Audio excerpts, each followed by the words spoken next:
A very good morning to all of you. Thank you for the support and motivation that I should read a novel for you guys. And seriously, I took it very seriously and I started to reading a novel for you all. So, the thing is this that the imagination is the power, right? And I really want to take you all people in the imagination world where we can imagine the beautiful scenario of this novel and we can cherish the each and every statement. So I will start this novel, and this novel is Jane Austen's Pride and Prejudice. It's a very beautiful novel, actually. The cover page is so beautiful. A lady near a window thinking something about her life, her past experience, I think. So the novel is all about a lady and his love. So it's Austen's best love tale of love. Marriage and society in class-conscious Gregorian England still delights modern readers today with its comedy and characters. It follows the feisty, quick-witted Elizabeth Bennet as her parents seek to ensure good marriages for her and her sisters in order to secure their future. Through the irrepressible character of Mr. Collins and Mrs. Bennet and the sensitivities and nuances of the relationship between Darcy and Elizabeth. So I start reading this.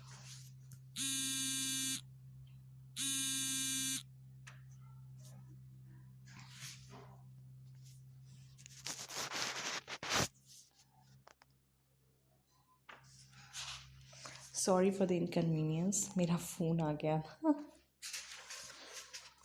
Okay, let's start. It's chapter 1. It is a truth, universally acknowledged, that a single man in possession of a good fortune must be in want of a wife. However, little known the feelings or views of such a man may be on his first entering a neighborhood. This truth is so well fixed in the minds of the surrounding families, and he is considered as the rightful property of someone or others of their daughters. "My dear Mr. Bennet," said his lady to him one day, "have you heard that Netherfield Park is let at last?" Mr. Bennet replied that he had not. "But it is," returned she, "for Miss Long has just been here and she told me all about it." Mr. Bennet made no answer. "Do not you want to know who has taken it?" cried his wife impatiently. "You want to tell me, and I have no objection to hearing it." This was invitation enough. "Why, my dear, you must know. Mr. Long says that Netherfield is taken by a young man of large fortune from the north of England, that he came down on Monday in the chaise and 4 to see the place, and was so much delighted with it that he agreed with Mr. Morris immediately, that he is to take possession before Michaelmas, and some of his servants are to be in this house by the end of next week. What is his name? Bingley. Is he married or single? Oh, single, my dear, to be sure. A single man of large fortune. 4 or 5 thousands a year. What a fine thing for our daughters. How so? How can it affect them? My dear Mr. Bennet, replied his wife, how can you be so tiresome? You must know that I'm thinking of his marrying one of them. Is that his design in settling there? Design? Nonsense. How can you talk so? But it is very likely that he may fall in love with one of them, and therefore you must visit him as soon as he comes. I see no occasion for that. You and the girls may go, or you may send them by themselves, which perhaps will be still better.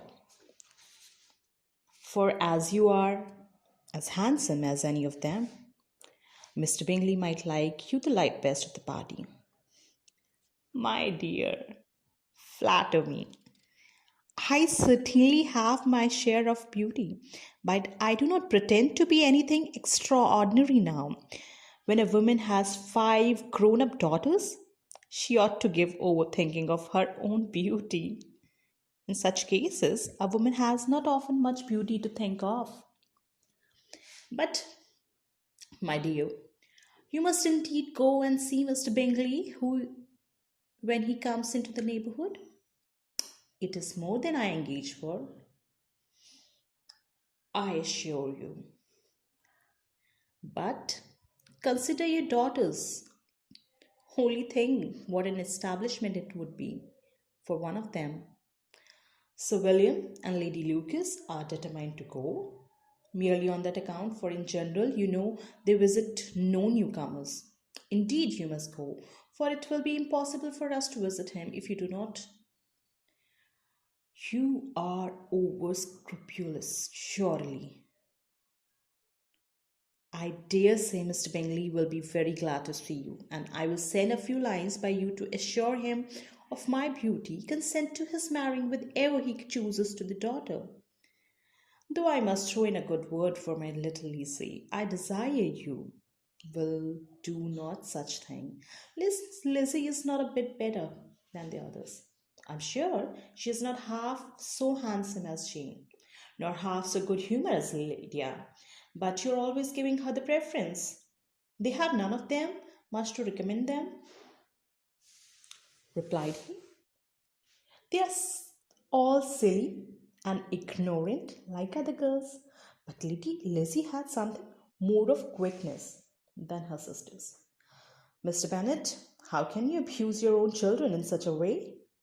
You take delight in vexing me. You have no compassion of my poor nerves. You mistake me, my dear. I have high respect for your nerves. They are all my old friends. I have heard you mention them with consideration these 20 years at least. Ah, you do not know what I suffer, but I hope you will get over it and live to see many young men of 4,000 years come into the neighborhood. It will be no use to us if 20 such should come, since you will not visit them. Depend upon it, my dear, that when there are 20, I will visit them all.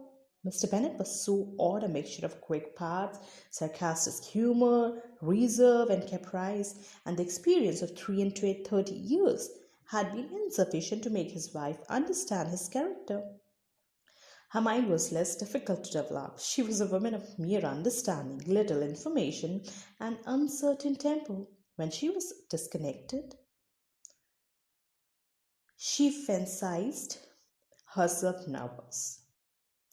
The business of her life was to get up, get her daughters married.